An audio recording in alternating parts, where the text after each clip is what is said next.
Okay, so it's great to see you all here. Um, I wanted to take the time to just have a bit of an outline of some of the changes that we're expecting the Labour government to implement fairly early on in their tenure in government. It's an exciting time for HR, obviously, but there's some quite big impacts on small businesses, which is why I wanted to just take the time today just to go through these and give you a really early insight into what we think will happen and what impacts this may well have on your businesses. Um, so this is what we're going to cover today. I just want to do a quick overview at the beginning around kind of like the landscape and how we're seeing things will change from a kind of macro level. And then we're going to go into each of the proposed changes that I think are really material for small business owners. There are actually lots of wider changes as well, but I'm not really going to dwell on those that are more larger business focused or more kind of wider sort of environment and compliance focused. There are lots of articles online where you can research more into those areas. I really want to focus on small businesses today. So I want you to take away what I think you should be doing right now. In terms of looking at your documentation, thinking about getting ready for some of these changes, and maybe some things to be thinking about in your business and in terms of your team and your staffing. Um, so I'm just going to move on from this. Just to go on to the landscape a little bit, this is some of the kind of rhetoric that we're seeing, the language that's being used. These employees are these changes are very employee centric. And, often I hear business owners kind of complaining that the law is very much in favour of employees. But in fact, in my experience, the power is still very much with the employer. I think there's room for these changes, is what I'm saying. Since COVID, we have definitely seen a tip in the balance towards employees holding perhaps a little bit more power around, demanding flexible working, voting with their feet. It's still very much a candidate-driven market. I think some of these changes are just keeping up with that demand and that kind of wider sort of drive for a change in our employment kind of landscape. Labour's saying there's an intention to drive through these changes quickly, so we could see some of these changes happening in what they say, the first 100 days, which would be somewhere mid to late October. Some of the kind of more fundamental changes, I think, will take longer than that. So we're kind of working on a timeline, perhaps April next year. But there definitely are some things for you to have to think about. And that's what the purpose of this webinar is today, really. A lot of what we're seeing is positive for employees. I'm sure some people will think it doesn't go far enough, but if you're the type of business that doesn't like your employees to necessarily have a strong voice or enable them to express how they want to work, then you're possibly going to find some of these changes a bit challenging. So I guess, today's about you understanding kind of where maybe you've got the opportunity to embrace some of this, or, whether you're going to be resistant and potentially kind of lose out on great talent. So I'm going to go through the changes in the order of kind of magnitude as I see it affecting small business. And as I say, there are some areas where I think it's more about more relevant for larger businesses that I'm not going to go into detail. But if you have got any questions on that, please feel free to drop me a line, and we can give you some more information around that. So that's what we're broadly going to cover today. So I'm just letting a few more people from the waiting room. I've just covered very briefly what we're going to cover today, and now I'm going to dive into the changes in the order of magnitude as I see them affecting small businesses. What you see on the screen is kind of the rhetoric around what Labour's saying that it's committed to and supporting. So this area, the day one rights, as I've called it here, as Labour's calling it, is probably the most significant impact. These changes as a whole are really significant, and probably the largest changes to kind of employment law that we've seen for several years. But this one is really going to fundamentally affect how people recruit, how we make sure that we're managing people through their probation, and then, making sure that we're following certain processes that you will already have in place in your businesses. So I just wanted to talk to you about unfair dismissal. So Labour has said unfair dismissal should be a day one right for all workers, which will end the arbitrary system, as they call it, leaving workers waiting up to 2 years to access basic rights. A lot of businesses we work with take great comfort from this 2 year period before people gain unfair dismissal rights. It gives comfort around hiring, around, if we haven't got things right, that actually we can move people on without too much heartache. And this will no longer apply. So this is huge. This is probably the advice that we give people the most, actually, is around, when they've hired someone and they're not really working out, what are the ways that we can usually fairly and appropriately exit that person. But this day one right, actually, we're not entirely sure what that really means. We understand that we will still be able to use probationary periods. So I think these will become really key. Just because people can exercise their right to claim unfair dismissal doesn't mean you can't fairly dismiss people. There will still be the 5 fair reasons for dismissal that we have at the moment. So there is no change to those. This is just preventing people, which we do find quite often, coming to us in month 18 saying, this person doesn't really fit. How can I get rid of them before the 2 year point? That's not ideal. We do need to be managing people more proactively than that. And, as I say, probationary periods will be key. There has been a trend in recent times, people to get rid of probationary periods. It's not something I've ever recommended, but should think we'll be seeing those going back into employment contracts. So it's worth looking in your employment contract. If you're not entirely clear how long your probationary period is, you may want to make sure that you know that you have one. And if it's only 3 months, you might want to consider increasing that to 6 months. We are seeing many more employers do 6-month probations.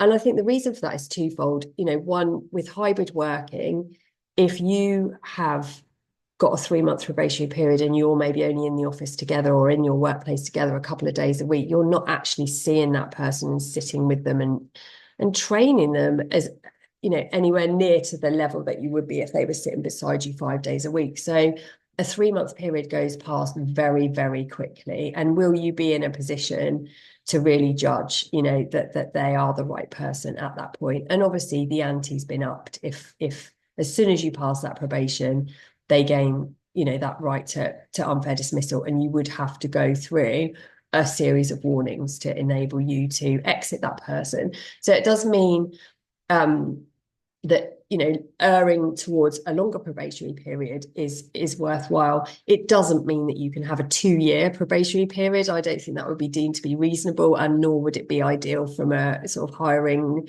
building trust, and building a great team perspective.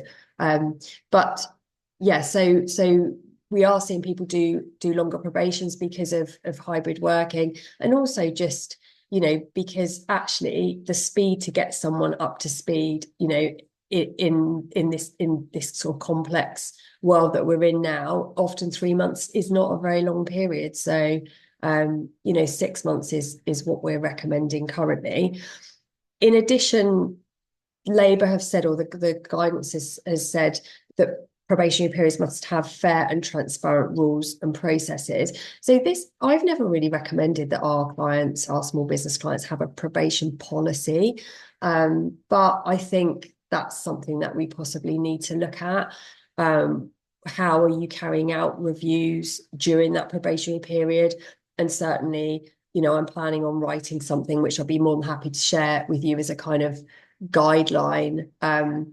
You know, so I would be recommending that you're setting objectives after maybe month one for the month two, and the same, month 2 to 3. What objectives are we expecting you? Where are we expecting you to be by that point? And so there is kind of a period of review. Obviously, you don't want something hugely bureaucratic. Like I say, a simple kind of objective setting process with a review at the front end and perhaps somewhere in the middle and then towards the end might be appropriate. But we do want to see those kind of rules around how we're managing probation being shared perhaps more visibly than they are currently with new starters. Okay. We use a system called Asana to track objectives. So if you've got any kind of like to-do list or project management tool, I would just be doing it in there. I wouldn't suggest you need completely separate software to do that. Breathe also has a very simple way of kind of tracking one-to-ones. The other thing that I think is really nice when you do have a new starter, and often nowadays we are hiring for attitude and kind of that the emotional sort of softer skills rather than for the technical skills, which clearly we can train, is asking somebody how they like to be managed. And I think this, just going back to the landscape piece, what we're seeing here is people being managed more like individuals rather than a homogenous group of staff, seeing people as individuals and managing people in the way that they want to be managed. And I think that's a really nice question to ask right early on in your relationship with your new employee is, how do you like to be managed? What can we be doing to get the best of you at work? And that might be a different answer for every employee. And that can stimulate a really interesting debate just around expectations, maybe what they really don't like, past bad experiences with being managed, all really, really interesting stuff. Clearly, beyond the probation, managing performance is going to be, again, really important. And capability, we sometimes see clients who haven't maybe been on top of things like absence, and people with really quite significant absence Bradford scores that haven't been taken down that kind of process of formal meeting, formal absence review, some sort of warning, support for making a reasonable adjustments. All of these things are going to become much more important at an earlier phase in your relationship, not leaving it to month 18. The other thing around the unfair dismissal from an early stage, from day one or post probation, is just going to make your hiring processes so much more important. Potentially there is an impact that employers will be less happy about taking on employees, and maybe we might see some small businesses using more freelancers. Obviously, there's a whole different question there about employment status that I'm not going to go into today, but I mean, I don't envisage many of our clients stopping employing people as a result of this. But what it does mean is that we need to be really sure that we are recruiting the right people that fit with our business, that share our values. So if you're not clear on your values, if you're not clear about what you hold really dear to you in your business, then I think now's the time to be thinking about that, and then making sure that you're testing that during the recruitment process. The second area that I wanted to touch on is this day one right to flexible working. Now, we currently have, that came into effect in April, a day one right to request flexible working, which a lot of our clients were already doing, to be honest, because of COVID. If the business can work flexibly, and clearly some businesses can't, but if they can work flexibly, then generally they weren't sitting there saying, well, you haven't been here for 6 months, so you can't access flexible working. But Labour wants to go beyond this to say it should be flexible working by default. So it's not just about the right to request, it's about that request being wherever possible accommodated as far as is reasonable. So it's definitely making more onus on the business to actively look to approve flexible working requests. What this may mean, and again, we're not entirely sure how this will exactly play out in the law, but what it may mean is that there will be a removal of those 8 reasons to refuse flexible working. At the moment, you can decline someone's flexible working request as long as it fits into one of the 8 business reasons. You don't really have to give much more detail other than, you know, why it fits into one of those reasons. But if they get removed, I can see this being a lot harder in roles that could work flexibly. Maybe you might not want them to, but you know, there's going to be more pressure on you to accommodate as far as is reasonable. So I think what we need to be doing here is, one, keeping a really open mind, because we do know flexibility is very positive for employees and often for businesses as well. You know, generally people's productivity is higher working from home in the right jobs, obviously. Clearly, as I say, there are going to be some roles which you cannot simply do working from home. But flexibility isn't just about working from home. And I do think in recent years, it's become synonymous with that. So flexible working means home working. But of course, there are many, many forms of flexible working, whether it's, you know, shift working, early, late finishes, flexi time, job shares, compressed hours, you know, 4-day week. There's lots of variations of flexible working. So just because somebody has to be present in your premises doesn't necessarily mean they can't access some forms of flexible working. So the action that I'm suggesting is on you is analyze the potential for flex. It may well be helpful for you to have, you know, a list somewhere that says, like, these are the roles, we've looked at them. There's absolutely no way we can have any type of flexible working. I think you just need to be really clear on what your grounds are for that, because that's likely to come under scrutiny as and when this goes ahead. Other day one rights, we've got statutory sick pay. This is a really big one. So at the moment, we have 3 waiting days where you don't pay your employees if they're off sick for each instance of absence. So if somebody's off sick for 2 or 3 days and you don't have a company sick pay scheme, which is paying them at their normal salary, they will not get paid until day 4. What Labour is saying that they will remove this, and people should be able to access statutory sick pay from day 1. Now, you know, in businesses where, you know, they're not making huge margins, this could be the difference between, you know, being a successful business and not, if you've got relatively not even high, but frequent absence. So as there's 2 things here. One, there's, you know, looking at perhaps your past sickness levels, and if you were paying out statutory sick pay from day 1, what would that look like from a kind of financial point of view? And then there's the whole management piece. You know, how proactively are you managing this?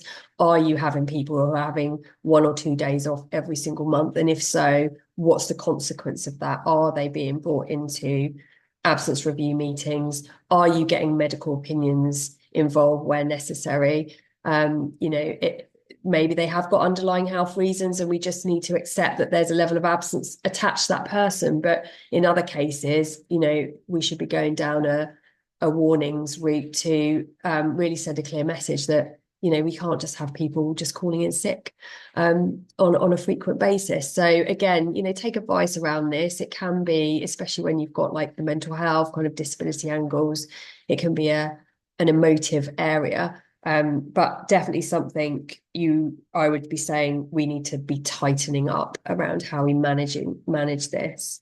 Family leave day 1 rights as well. Again, it's not clear exactly what they're talking about when they're saying parental leave day 1 rights. I assume they mean paternity leave and shared parental leave, both of which you need 26 weeks service to currently access, unlike maternity leave, which you can get from day 1. So it's likely that we'll see paternity, parental leave as being, you can have that time off from day 1, not necessarily paid time off, but certainly you can access the time off. The 1 week's carers leave, unpaid carers leave came in April, and Labour are saying they would look to make this a paid entitlement. But again, we don't know if that's a definite or if that's a desire for future. And, you know, I can't see that having an enormous impact. But, you know, if you do have carers, currently they can get a week off unpaid, and that may well be paid in future. The other area is around bereavement leave, which currently isn't a statutory entitlement unless it's unless it's a child loss under a certain age. But many of our clients do have paid compassionate leave in their handbooks. So I don't see this as a massive change, but just to be aware, they are looking to put in statutory bereavement leave and pay in the event of a death. So they're the kind of day one rights that I think you just need to have on your radar. Just moving on from that, the other area I wanted to talk about is 0-hour contracts. Labour has committed to stop the abuse of what they call exploitative contracts. We do have clients that use 0-hour contracts, but I wouldn't class them as exploitative. And we don't totally know what exploitative means, what the definition is around that. But what I'm taking it to mean is where it's a bit of one-sided flexibility. So the employer doesn't have to offer work, but when they do offer work, the employee has to accept it. Those type of contracts aren't very common now. Generally, if you've got 0 hours, employees or workers, if the employer offers work, they're under no obligation to accept it. So there's flexibility on both sides, and for some people that can really be a positive thing if they've got other things in their lives, that are priority for them. It's maybe not work, and they want to be able to work as and when suits them. But Labour's saying, this traps people into cycles of poverty and work insecurity, and they want to really make workers feel like they have more stability around predictability of income. So we already have legislation which is coming in October time, autumn time, giving workers the right to request more predictable terms. And it seems like this is where this one is going. So this means that if you do have people on 0 hours, that they will acquire the right to request that they go onto a more predictable work pattern. So what we're thinking you would probably have to do is look over the past 12 weeks that they've worked, look at the average kind of amount of work that they've been doing, and that might be what's agreed going forward as their kind of minimum hours. It does seem likely that there is going to be some sort of eligibility criteria, so they would have had to be employed maybe for 26 weeks to enable them to request more predictable terms in a similar way to how flexible working is now. So they would have the right to request more predictable terms, and the employer may be able to decline that based on a number of business reasons. So we're not entirely sure how it's going to play out, but I think the action on you now is to look at, are you using 0 hours contracts?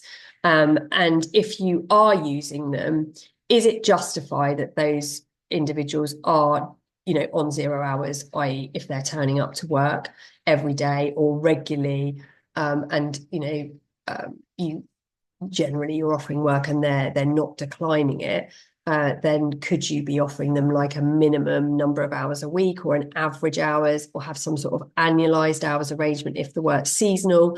There are other ways of putting them onto a more secure sort of work pattern without losing that flexibility, which is so important for some businesses.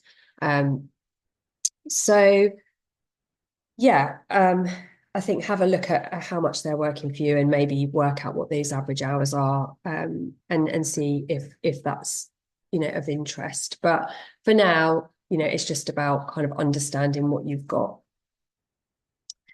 Next area, minimum wage. So we've had some very big hikes in minimum wage, which I know has put a lot of pressure on businesses, particularly those kind of areas like hospitality, retail, really making it almost difficult for them to see that there's a kind of future. So pledging to increase, I think it's a big worry for a lot of small business owners, because of course it's not just about the increase to the people who are on the minimum wage. There's a kind of commensurate wave of increases that goes up the organisation as your kind of supervisory management kind of staff need to be paid that extra bit. Otherwise, it's not worth their while doing those those roles. Labour's saying, in addition to continuing to increase minimum wage, they will remove the lower band for younger workers, which again is going to disproportionately impact hospitality and retail sectors. So this one's really just about looking at budgets. If you do have people who are on or just above minimum wage, you will need to be factoring in, increases. And clearly, if you have younger workers, that increase is going to be disproportionately bigger because they'll go up to the current minimum wage for the next age bracket up. So yeah, it's likely to impact on cost of living. But I think standing back, it's the right thing to do. We want to make sure people are paid properly. We don't want to be exploiting people. So it's just that balance, isn't it? And the other area I wanted to briefly talk about, it's a little bit technical, this. And so if you want to talk about this further and how it impacts your business, please don't hesitate to drop me a line. Labour's talking about making a single status of worker. At the moment, we have three, self-employed, worker, and employee, and they're talking about combining the worker and employee statuses. So self-employed, we're all hopefully fairly clear of what somebody looks like if they're self-employed, but currently we have a worker type of person who has slightly less rights and benefits than the fully blown employee. And if this goes through and those two statuses are combined, it will see quite a significant hike in rights for workers who currently don't have things like unfair dismissal, redundancy rights, rights to family leave, that kind of thing. So again, the action here is really looking at your workforce. If all of your staff, and I'm sure the majority of you, that all of your staff are probably employees or they're very clearly self-employed, where we have perhaps seasonal work or work where the work fluctuates quite a lot, we have recommended that people use worker agreements because they are more easily brought on and off. There is similar to what I said about 0 hours contracts in that the worker has the right to decline work and there's no requirement on the employer to offer work, unlike with an employee where it's implicit that you have to give them work, and if you give them work they clearly should be doing it. That doesn't exist with a worker arrangement. So whilst they are on your PAYE and they do accrue holiday pay and can be paid sick pay, there's lots of rights they don't have, which under this arrangement they would receive those greater rights. So yeah, have a look at what you've got, and then it's working out whether you are happy for all of those workers that you have currently to become employees, or whether actually you need to change how your business is engaging people. And like I say, that's something that you should take advice on. So yeah, again, a fairly substantial change, albeit probably not that well understood by the majority of our clients. I would say this is a bit of a technical one, so do ask for advice if you feel that you would like to.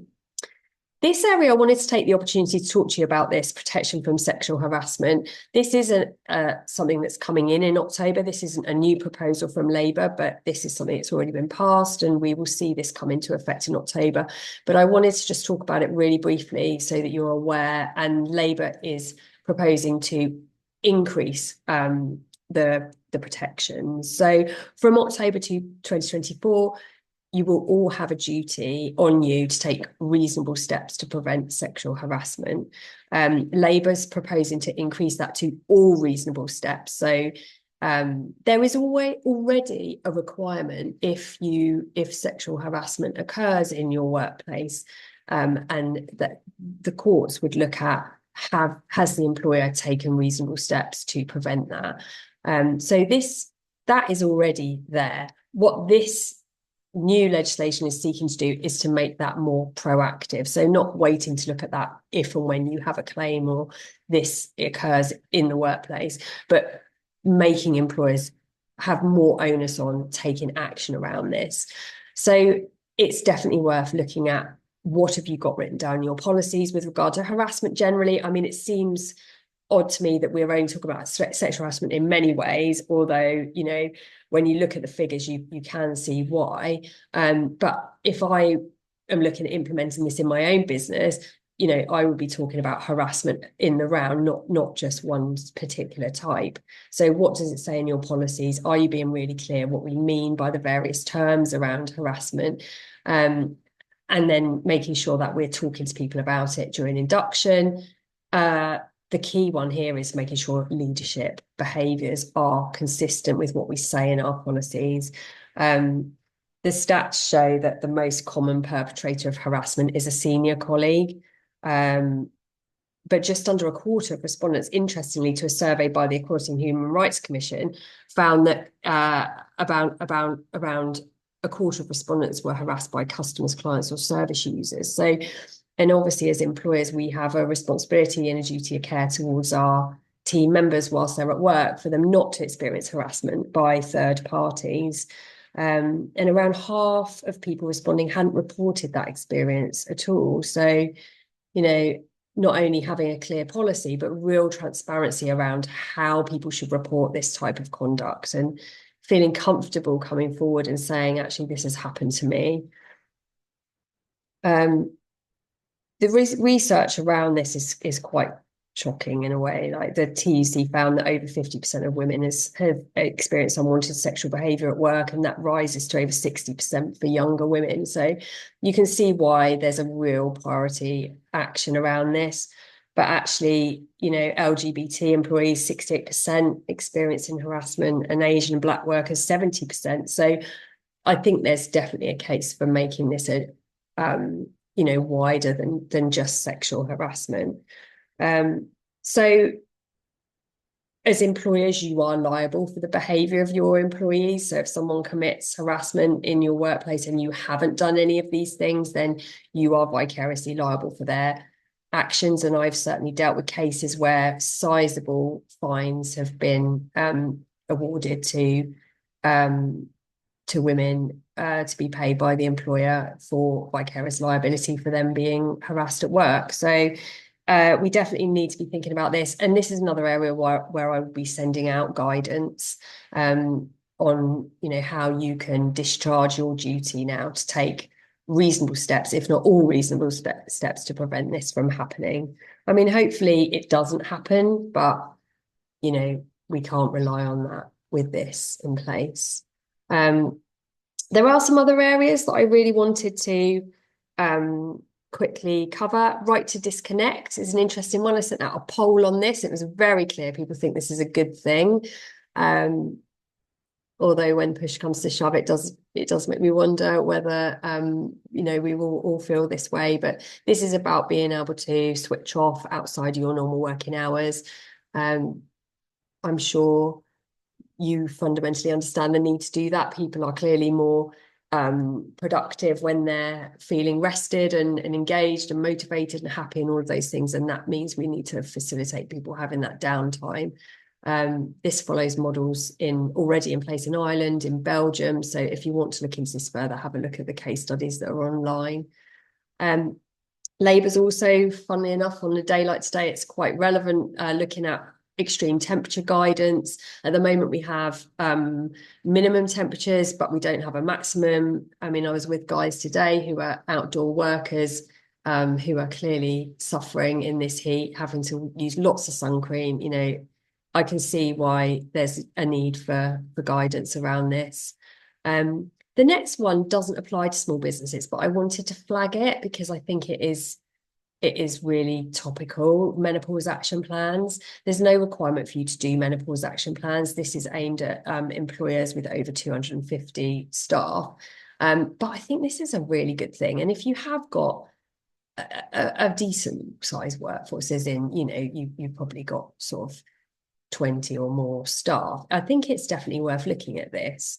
The stats show that 1 in 10 women aged 45 to 55 left their workplace due to menopause-related symptoms. And, you know, that's a huge loss of talented and, you know, knowledgeable workers. And if we could have something that that made it clearer what we're doing as a business around supporting women with the menopause, then I think that would be a positive thing. So it's certainly not something you have to do, but I think similar to wellness action plans, which I absolutely love, if you've got people who are experiencing mental health challenges, I 100% recommend you look at wellness action plans, which is a document published by Mind and a process by which a manager can have a really meaningful conversation with an employee who is struggling without it feeling awkward.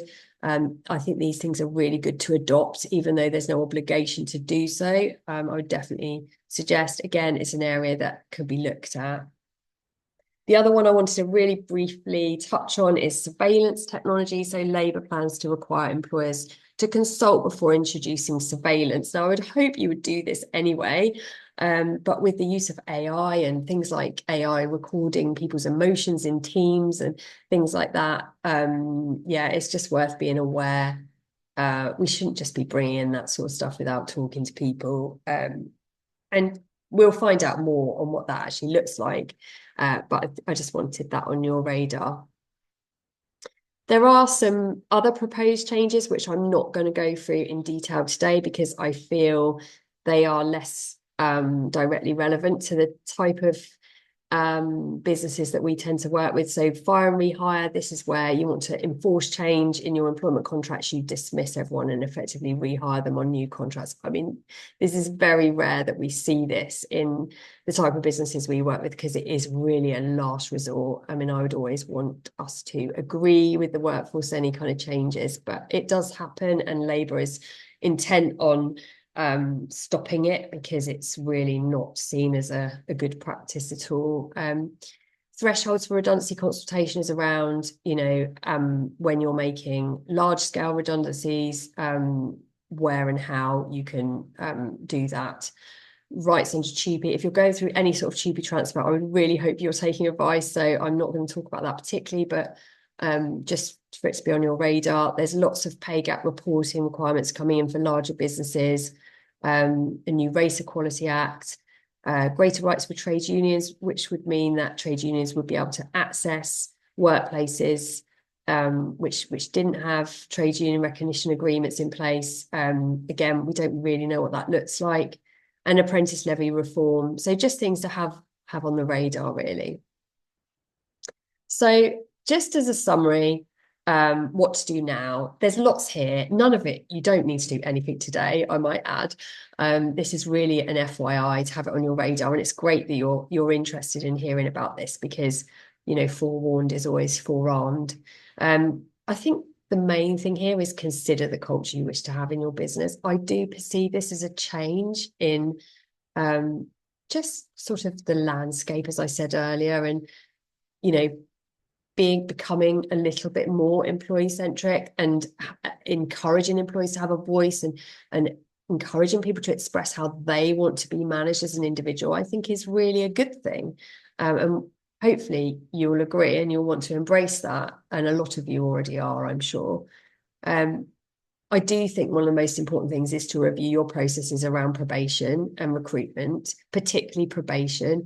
I do see generally our small business clients not managing probationary periods particularly well. They kind of appear out of nowhere and then we haven't said anything, so we're better past it. We need to get away from that. We need to be much more proactive around setting expectations, monitoring and managing performance, making sure people have got what they need, they get the right training, and that we're telling them that they're progressing or they're not. And having that written down in some form, as I say. I think there's a need to analyse your ability to accommodate flexible working by default. As I say, look at which roles where you could maybe incorporate flexible working if you're not already, and be prepared for the reasons that you might say no to that. Definitely looking at how proactive you're being around preventing harassment at work. And maybe it's more common than you think. And just trying to move that out of the way. Yeah, so obviously there's some financial pieces here around, your exposure to sick pay, minimum wage rises, definitely worth looking at that, particularly, if you do have maybe some levels of absence in your business, looking at how you're proactively managing that. So they're the kind of major takeaways. I hope that's been useful. Um, we obviously offer support to small businesses. We love working with small businesses, and by small, I mean sort of under 50 staff. Um, Under our retained service, your contract and policies are kept up to date with legislation. So we're going to have quite a bit of work later on in the year, making sure that all of our clients' documents are up to date. Clearly, you would have access to us. You would have a named consultant who knows your business to give you peace of mind that you've got it covered, and that you can talk to at any time about any of these niggles that come up before they become something really serious. And that's the benefit of working with us is, when we work with clients on ad hoc, they tend to call when something's really a problem, and then it's a lot more work to fix it. We would have a quarterly catch up with you where we can talk through anything like that. It just enables us to get to know your workforce, where maybe you've got areas that you could be a little bit more proactive and assert that kind of management prerogative that we've been speaking about today. So yeah, if anyone's interested in that, please do drop me a line. More than happy to have a chat about how that might work for your business. And keep up to date. We'll obviously be publishing updates on as these things develop. As you heard today, a lot of it is a bit of speculation, educated speculation, I might say, but do follow me on LinkedIn if you don't already. I will subscribe you to our monthly newsletter. More than welcome to unsubscribe if you don't find it helpful, but hopefully you will. We offer a small business consultation meeting to all small businesses that don't have their in-house HR. Well, we're in Halby Park in lovely Wallingford, so do pop in if you ever want to say hello. So I will open the floor for any questions. I am going to actually stop the recording at this point, just so that people don't feel inhibited. I can't actually remember how to do that. There we go.